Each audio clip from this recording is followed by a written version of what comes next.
so back. This here's my beautiful calendar with hokusai paintings on it. All of these days are checked off. What does that mean, you ask? It means that every single morning, since January 1st, I've done 1 hour of game development every single morning. February 1 to January plus 9 days, I finished up my first game of the year, TypeSkiier. I actually did start this goal December 28th, so plus a few more days. In March of 2022, according to my Google document tag, I came up with this idea for TypeSkiier because I wanted to make a typing game that wasn't boring. There are tons of typing games out there, but over the years, 2 jumped out at me. One of them was this Z typing game. You go ahead and you type and you shoot little asteroids as they come at you. Another one that jumped out at me was called Waver. I played it for a little bit. Typing is a controller, and this is not a term I came up with until I was like halfway through the TypeSkiier development. But the idea was that I can type so fast that these games that are all around teaching you to type, they're great, but I'm not the intended audience anymore, but I do want a typing game. I want to have fun with a typing game. And so I started out with this idea years ago. It was going to be in 3D. It was going to look like this old Club Penguin minigame, and you'd have objectives, and this was some beautiful art I put together. And I created a plan, and then it never happened. If you're curious about more about how I managed the project, there's a longer breakdown video here, because I love to talk about that stuff, but it's not for this video. So at the end of the day, you need an intention. And I went into 2026, and in October, I was like, you know what? 2026 is going to be the year. It's gonna be the year, dude.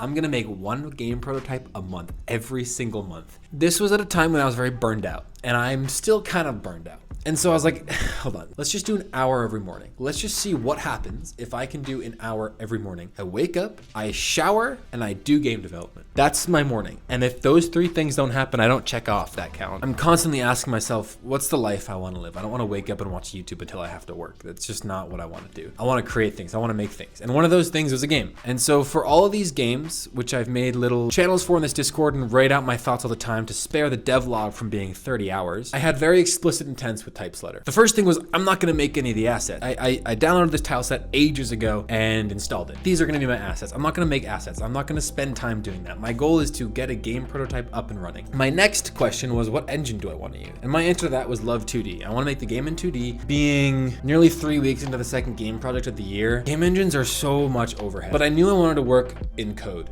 just in code, because it works for me. I don't need all the visual setup. I just don't. I'm very new to Lua, but I'm not new to programming. I've been doing it for 11 years. I do it professionally. So it was relatively straightforward and easy to pick up. Honestly, if you want to make a game, I would start here. It's nice to know a little bit more under the hood. And I mean, here you can go even deeper, right? You can make your own engine. Doing this, great place to finally make a game prototype. At the end of the day, games and everything else in life is just a huge illusion. All you're seeing are things moving around that have meaning to us, the player, but don't have any real meaning in the code. And so this is where the human factor comes in about trying to make this stuff. The first thing was tiling and devising a system. How do we render these on screen? How do we create a slope that continuously goes down screen? And then it came to a point where we had to generate new rows. And this is where I had this like not stroke of genius, but I was like, beautiful. I can use a circular buffer. I guess LeetCode and DSA is kind of useful at the end of the day. This was honestly a fun technical challenge to sort of work on. The theory of it was pretty easy. I did it in like a day or 2. There's a lot of technical reasons to do this. And so here we have the beautiful game going, and the direction counter is whirring off to its side. But now we have a slope going back and forth, and then the player goes off the screen. I don't think I could control the player at this point. And this was the first phase of, well, I want the slope to, bend and curve. I don't want this to be just one straight thing going the whole time because, well, that's kind of boring. So now we have the slope doing some things. I didn't worry about the turns. That was,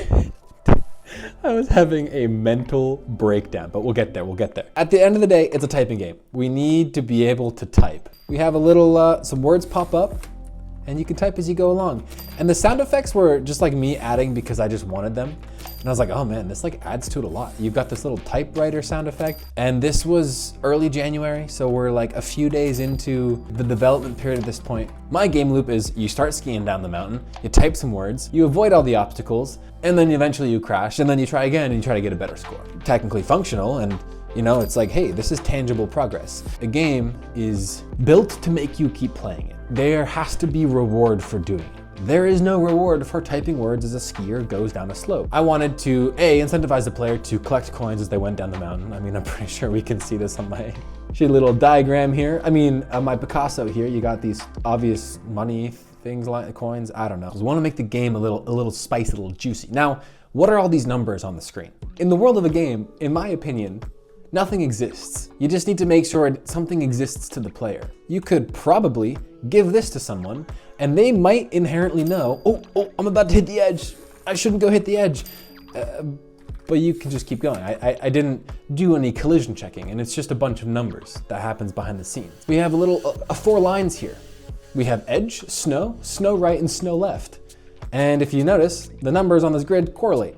So the first row of tiles that we see, remember tiles, these are 16 by 16 pixels. So we need to make sure that as the game runs, we're constantly iterating over this entire grid. And as you can see, there's a little flicker at the bottom, and we're printing pixels 1 through 16 at a slight offset. That's what shows the scroll. So to add obstacles, what I would need to do is add more tiles. And this was my first attempt. The player movement has changed. We don't have the debug buffer always showing. The tiles are way too small, and I decided to eventually scale everything up. The player has hit a tree trunk. All that's really happening is we have this code that just says, if the player position is within the square of a tree trunk position, we hit game over. And that's what games are. You're checking every single, in this instance, we're checking against every single obstacle in the scene. I don't like this. It doesn't feel good because you're iterating over so many different items, and in this context, it's fine. It's a nothing burger to computers these days. Abandoning a pursuit of a perfect implementation of theory just to have a working game. And this was not imperfect by any means. It's really slow. There's still nothing fun happening here. And so there were a lot of tweaks made to these obstacles. And this was also when I first uploaded the game to itch. Never too early to start getting feedback. I'm already getting feedback on my next game just in terms of some of the narrative choices that I'm making. But now I could upload this and send it off to people. Writing this build script, I had AI generate most of it. One of those cases where like, I know how to do this, but I haven't used Bash in a while. Being able to type build and then just -u to upload it, because the -u flag we're uploading to itch. Whenever there's like a larger change, and specifically whenever I want feedback on the larger change, they do take a minute. I mean, there's something about fast feedback loops. See, it's not all about typing fast. That's the fun part. And the sound and the feedback that you get, I think adds so much. But I'm gonna call this, element of the typing done. It's really satisfying to look at this, and I've only been doing an hour every morning. Hearing from other people motivates me a lot. The game did get boring, and I was like, oh, I'm gonna do this and that, I'm gonna add slopes and slaloms. I wanted to send this game to people, and I wanted it to have a loop. Now the obstacles are still poorly sized. So now everything here is scaled up. You'll see no grid here, and you'll see also that the player maybe should have hit that rock, maybe should not have. This is when the realization of, oh, hey, wait a minute. This game uses the your keyboard as a controller. This was one of the times when I sent it to my friend Ben. He was like, dude, I can't play this. I can't type fast enough. It might have been going a little faster. I don't know if this is the exact version, but that was one of the first things where I was like, I need people who are average typers to be able to do this. I can type at 190, cool, but it doesn't help here. Fast forward a little bit to January 12th. We can change the starting speed now. So 100 is what we just saw, but you can go down. A simple point counter inspired by Aldo's Odyssey based on how far you go and how much you type. Discs give you a certain amount of points. Each word would give you a certain amount of points. We have a game over with your total tally of points. And this is officially it. This is a game loop right here. So with every word here, the game does speed up a little bit. Plenty of issues here. And I fixed a good handful of them, but there's a game. There's a full game loop. The skier starts skiing down the mountain. It's very clear you have to avoid obstacles. You crash, you try again, and the game restarts. And so at this point, it becomes polish and feature edition. So I knew that I wanted an extra oomph when you get close to an obstacle and you skirt away. But there's a glaring issue here, and the corners of the slope don't work. And so began probably the worst part of this game's development. There are so many dimensions happening right now. My brain's like, do I go by number? Direction? No, literally doing it wrong.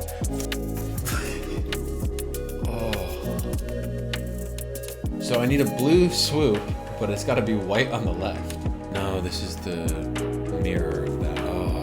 Oh. I need to sit down, but I'm already sitting down. But I needed to effectively take the tiles that Kenny made, and the order of them didn't make sense to me. And so I had to create my own system. And we load up the game. This was when I was in my Yeti phase. As we can see, the slope now has these turns. They're not as randomized as they are in the final version, but oh my God. Let's just take a look. Dude, look at this. We need all of these tiles just to just to turn left and right. The first thing was like, let me get rid of most of the turning tiles. Like, just let me get just simple one turns going.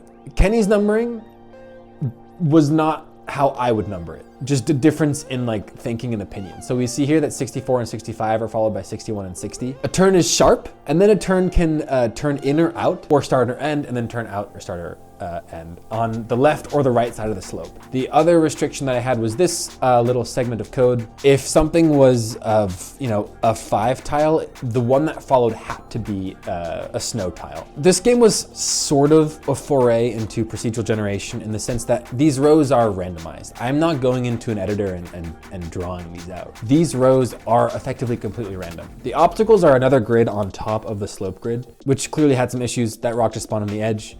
But the rows were just generating random numbers. This cat's about to walk across the keyboard, but I'm not gonna let him. That was an absolute mind bender, to put it kindly. It was just purely a naming and organizational thing, but once I had it, we're good. That was over, and finally I get to work on, in my opinion, the things that matter. So this version of the game is a little bit ahead.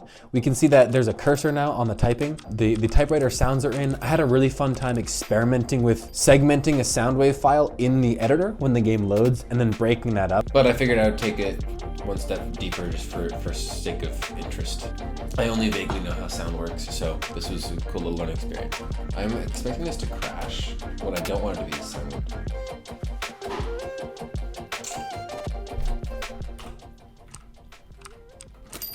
Oh my god. I'm actually surprised that it works. Dude, oh my god.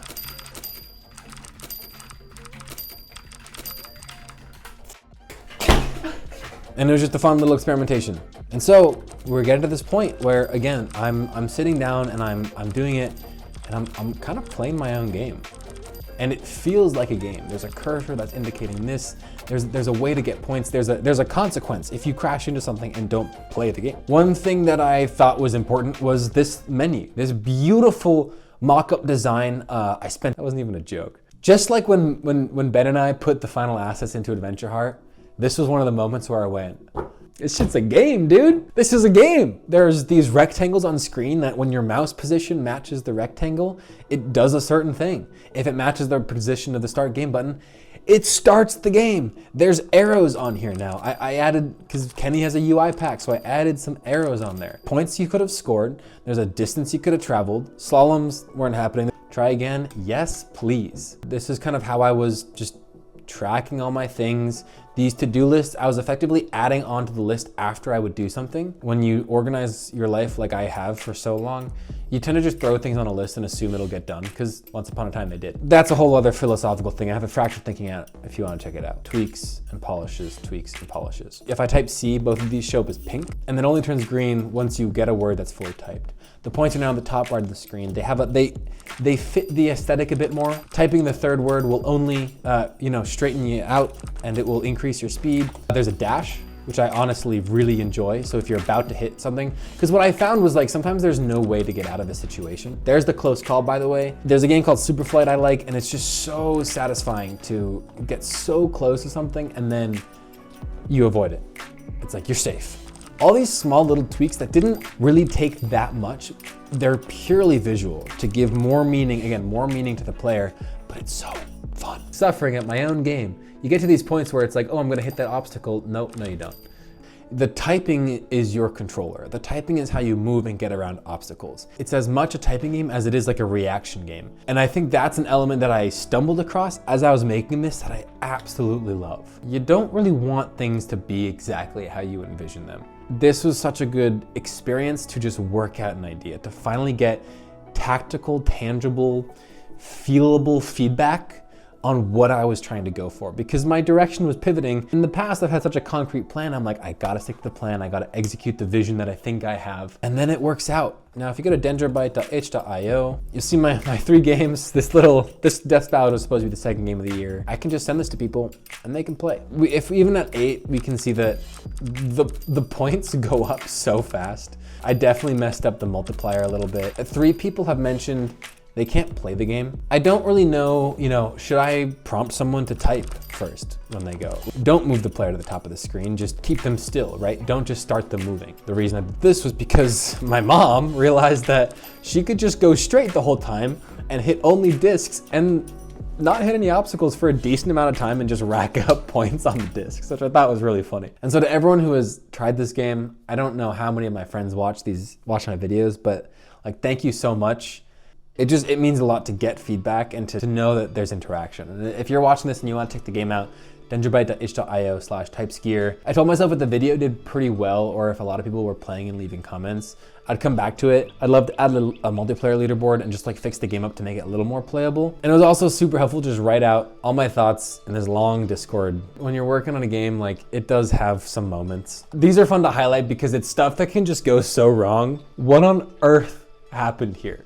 Why is the void coming in? This is why the game needed playtesters, by the way. There's a longer form devlog of me kind of going through these messages and breaking them down a little more. It's just fun to scroll through this as a whole log, and I think these videos are an exemplification of that. I want to share what I've made and what I've done, and hopefully it could be to inspire you, the viewer. It could be to build up an audience for games going forward.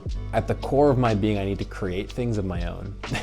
I need to create things, I need to be technically challenged. I need to tell my stories. And creating things on my own is so important to me. And I think sharing them motivates me to do that. Obviously you need discipline, but I am such a results-focused individual that outside of the workplace, I don't want to live like that. I don't want to live in a world where I sit down and only work on this thing because I said I was going to do it. Through taking art classes and doing homework and making these games now, I'm like pushing myself into a more kind, don't strong arm yourself into doing what you want to do way of living. I'm still struggling with it a lot. It can be very difficult in some sense to not just solely be critical and solely push yourself forward, but there was a moment where on, I guess, early February, I said, let me fix these glaring issues that make the game partially unplayable, and then I'm moving on. I am officially merging in my final feature branch, and the game is, not done, but I'm ready to move on.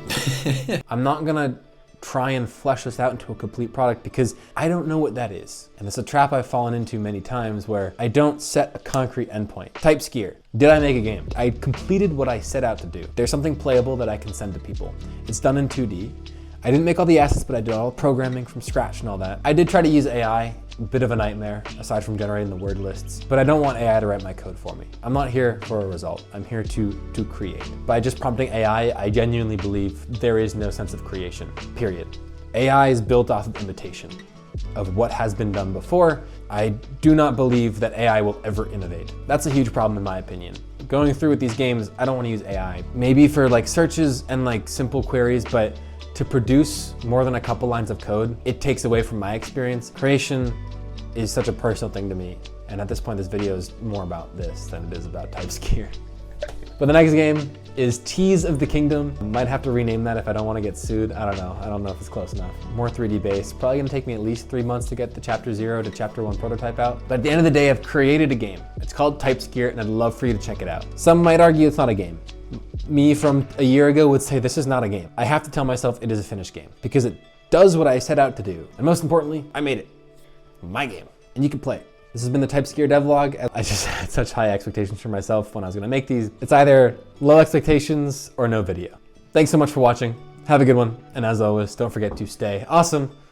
I'll see you in the next one. Peace. What started out as TypeSletter was going to be a 3D game a while ago, is officially TypeSkiier. So we'll build it and upload it. Well, that's officially a wrap on TypeSkiier. 6 minutes left in my hour, so I'm going to start thinking about the next game a little bit. That's it. Prototype complete.